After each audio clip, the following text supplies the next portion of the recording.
Hello students, welcome back to my channel. आज हम पढ़ने वाले हैं बायोलॉजिकल क्लासिफिकेशन का पार्ट 4। ठीक है, हमने पार्ट 3 कंप्लीट किया था ऑन माइकोप्लाज्मा तक। हमने द किंगडम प्रोटिस्टा को कंटिन्यू नहीं किया था। इस पार्ट में हम किंगडम प्रोटिस्टा को पूरी तरह से कवर करेंगे इन easy way with great revision, जो आपको अच्छे से समझ में आ जाएगा फॉर योर एग्जाम्स। तो शुरू करते हैं।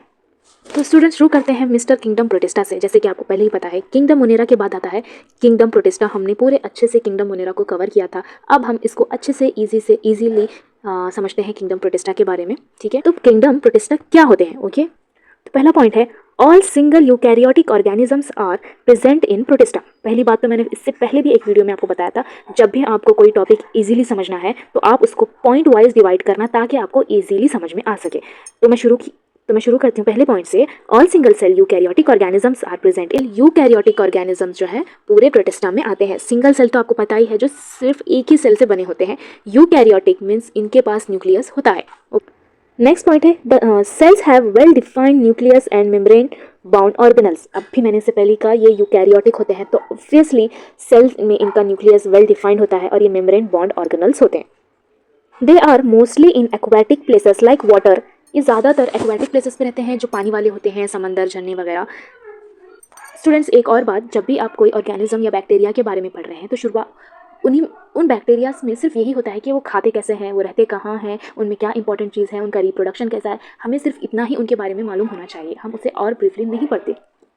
नेक्स्ट पॉइंट है this kingdom is linked between plants, animals और फंगी। ये किंगडम जो है प्लांट्स, एनिमल और फंगी के बीच का लिंक माना जाता है। ठीक है, तो स्टूडेंट्स अब बात करते हैं रिप्रोडक्शन की। इनमें रिप्रोडक्शन कैसा होता है? इनमें रिप्रोडक्शन होता है असेक्सुअल बाइनरी फ्यूजन, सेक्सुअल मतलब सेल फ्यूजन या जाइकोट फॉर्मेशन। अब मैं आपको थोड़ा सा ब्रीफली बताऊंगी कि बाइनरी फ्यूजन क्या है और सेल फ्यूजन एंड जाइकोट। तो स्टूडेंट्स, बाइनरी फ्यूजन में क्या होता है? इसमें एक सेल दो इक्वल सेल में डिवाइड होते हैं। मतलब ये एक सेल है, ये दो सेल में डिवाइड होते हैं। ओके, इन्हें बाइनरी फ्यूजन कहते हैं। Okay the students, one cell divided into two equal cell. Okay, सबसे पहले न्यूक्लियस डिवाइड होता है, फिर साइटोप्लाज्म स्प्लिट होता है। ये बाइनरी फ्यूजन में होता है। ये फास्ट रिप्रोडक्शन मेथड है। ठीक है, एग्जांपल इस एग्जांपल में अमीबा भी आते हैं एंड यूग्लिना। बहुत ही सिंपल वे में one cell divided into two equal cell, ये इसे कहते हैं बाइनरी फ्यूजन। ओके, एग्जांपल है अमीबा एंड यूग्लिना। एक और इंपॉर्टेंट बात, इस प्रोसेस में सिर्फ एक पेरेंट होता है, दैट्स इट। ओके, तो स्टूडेंट्स हम अब बात करते हैं सेल फ्यूजन, सेक्सुअल रिप्रोडक्शन की। इसमें सेल फ्यूजन में क्या होता है? हमने बात की थी बाइनरी फ्यूजन में क्या होता है, अब हम बात करेंगे सेल फ्यूजन में क्या होता है। इसमें दो सेल्स गैमेट्स आपस में फ्यूज होते हैं। Two cells gametes fused each other. Fusion के बाद ये प्रोड्यूस करते हैं जाइकोट बनाते हैं। फ्यूजन के बाद ये जाइकोट बनाते हैं। ये जेनेटिक वेरिएशन क्रिएट होता है। ठीक है, सेल फ्यूजन में ये प्रोसेस होता है, two cells gamete fused each other और जाइकोट बनाते हैं। ये एक जेनेटिक वेरिएशन है। एग्जांपल इसमें होता है पैरामेशियम। ओके, इस प्रोसेस में दो पेरेंट्स इन्वॉल्व होते हैं। ओके, समझने के लिए आप थोड़ा सा दिमाग लगाएंगे तो बाइनरी फ्यूजन एक सेल से दो सेल, सेल फ्यूजन दो सेल से वन जाइकोट, दैट्स इट। तो स्टूडेंट्स, ये रहा किंगडम प्रोटिस्टा, जिसमें हमने उसका सेल, उसमें कौन सा रिप्रोडक्शन होता है, सब कुछ पढ़ा हमने। अब हम बहुत ही इंपॉर्टेंट चीज़ पढ़ने वाले हैं किंगडम प्रोटिस्टा के। किंगडम प्रोटिस्टा के 5 इंपॉर्टेंट ग्रुप्स होते हैं। तो स्टूडेंट्स, ये रहे किंगडम प्रोटिस्टा के 5 इंपॉर्टेंट ग्रुप्स, जिसमें आते हैं chrysophytes, dinoflagellates, euglenoids, slime mould, protozoans. अब हम एक एक से करके इन सबको कवर करेंगे। तो स्टूडेंट्स शुरू करते हैं क्राइसोफाइट से। सबसे पहले आता है क्राइसोफाइट्स। तो स्टूडेंट्स, क्राइसोफाइट किंगडम प्रोटिस्टा का एक ग्रुप है, ये तो आप जानते हैं। इस ग्रुप में मेनली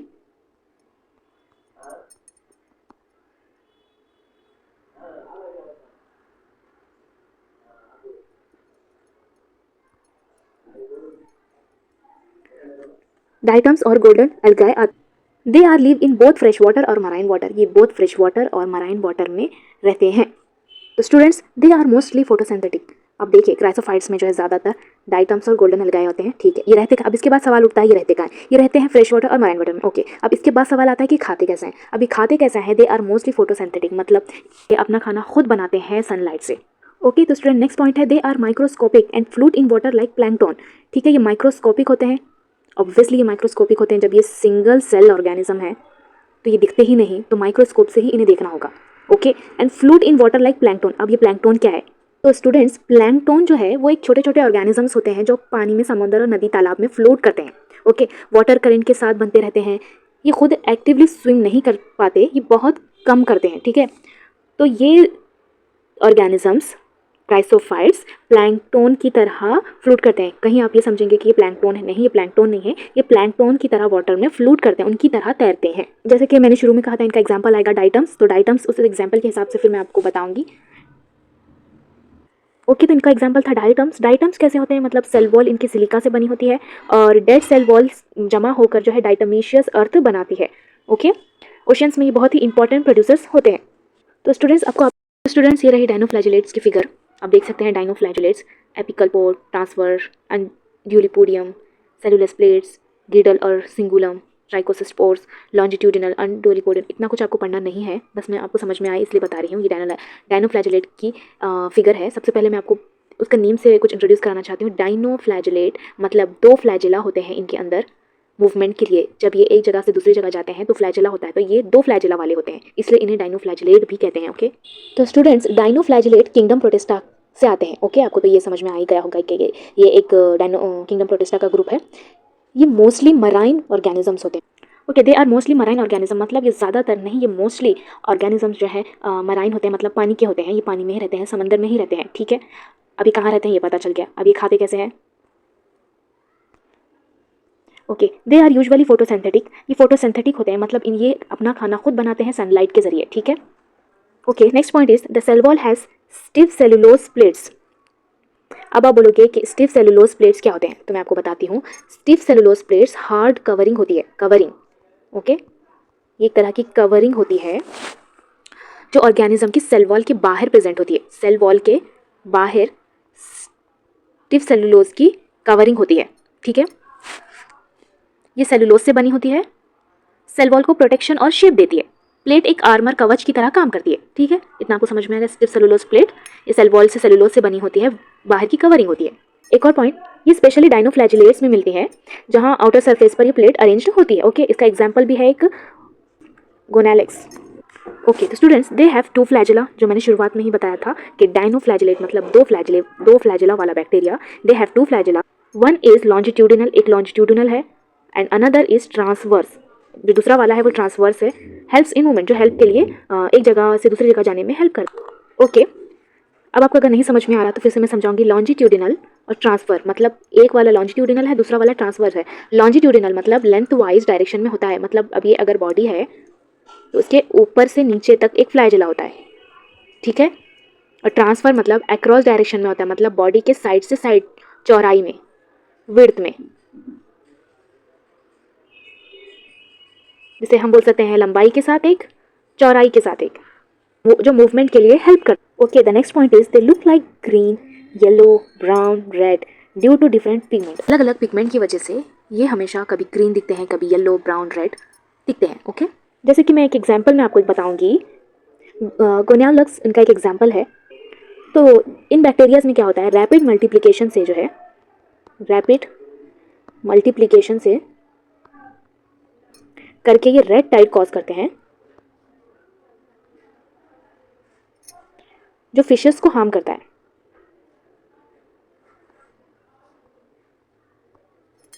ये एक सिंपली एग्जांपल है तो जो आपको समझ में आ जाए। अगर आपको राइट टाइड नहीं समझ में आ रहा तो you can go and check it out my short. Students, अब शुरू करते हैं यूग्लिनॉइड से। जो थर्ड ग्रुप है किंगडम प्रोटिस्टा का, यूग्लिनॉइड्स में आपको एक एग्जांपल बता रही हूँ मैं, डायग्राम ऑफ यूग्लिना। शुरुआत से पहले आपको समझ में आ जाए, गौर से देखिए। Diagram of euglena, nucleus, nucleus, nucleolus, nucleus, carbohydrate, flagellum. Okay, और एक important point, stigma, eye spot, Golgi apparatus, mitochondria, endoplasmic reticulum, chloroplast, photoreceptor. तो स्टूडेंट्स, यूग्लिनॉइड किंगडम प्रोटिस्टा का मोस्टली फ्रेश वाटर ऑर्गेनिजम्स होते हैं। They are mostly fresh water organisms, obviously fresh water में रहते हैं। Okay, तो स्टूडेंट्स, ये सेगनेंट water में ज़्यादा मिलते हैं, जैसे कि सेगनेंट वाटर मतलब रुके हुए पानी में मिलते हैं। The cell wall is absent, इनमें सेल वॉल नहीं होता। ओके, तो नेक्स्ट पॉइंट है the covering is protein rich is called pellicle. तो स्टूडेंट्स, इनकी सेल वॉल जो है, बल्कि एक, अब इनके अंदर सेल वॉल नहीं होता, सेल वॉल तो ऑब्सेंट है, तो अब इनकी कवरिंग कैसी होगी? तो प्रोटीन रिच कवरिंग होती है जिसे हम पेलिकल कहते हैं। इनकी जो कवरिंग है प्रोटीन रिच होती है जिसे हम पेलिकल कहते हैं। तो पेलिकल से क्या होता है, मतलब पेलिकल से क्या होता है स्टूडेंट्स कि इनकी बॉडी जो है फ्लेक्सिबल रहती है। ओके, तो नेक्स्ट पॉइंट है they have 2 flagella, one is long and another one is small. In organisms में भी 2 फ्लैजेला होते हैं। फ्लैजेला पता ही होगा आपको, एक लंबा होता है और एक छोटा होता है। तो नेक्स्ट पॉइंट है they are photosynthetic organism but when sunlight is absent they become heterotrophic. तो स्टूडेंट्स अब तक हमने उनके फ्लैजेला उनके बारे में पढ़ा। मोस्ट इंपॉर्टेंट पॉइंट हमने उनके वो खाना कैसे खाते हैं, कैसे बनाते हैं, वो बात हमने नहीं पढ़ी थी। दे आर फोटोसिंथेटिक होते हैं, ये फोटोसिंथेटिक होते हैं, ये अपना खाना खुद बनाते हैं, लेकिन जब सनलाइट प्रेजेंट होती है तभी अपना खाना बनाते हैं। जब एब्सेंट होती है दे बिकम हेटेरोट्रॉफिक। दे बिकम हेटेरोट्रॉफिक मतलब ये छोटे छोटे ऑर्गेनिजम्स को खाते हैं, जिसका मैंने आपको शुरुआत में ही एक एग्जाम्पल बताया था, डायग्राम ऑफ यूग्लिना। ठीक है, okay student, that's all for this video. Thanks for watching this video. Please like share and subscribe. ये बायोलॉजिकल क्लासिफिकेशन का पार्ट 4 था। इसमें हमने किंगडम प्रोटिस्टा को पूरी तरह से कवर किया। अगले वीडियो में हम बायोलॉजिकल क्लासिफिकेशन को कंटिन्यू करते हुए आगे की बैक्टीरियाज के बारे में पढ़ेंगे। Thanks for watching.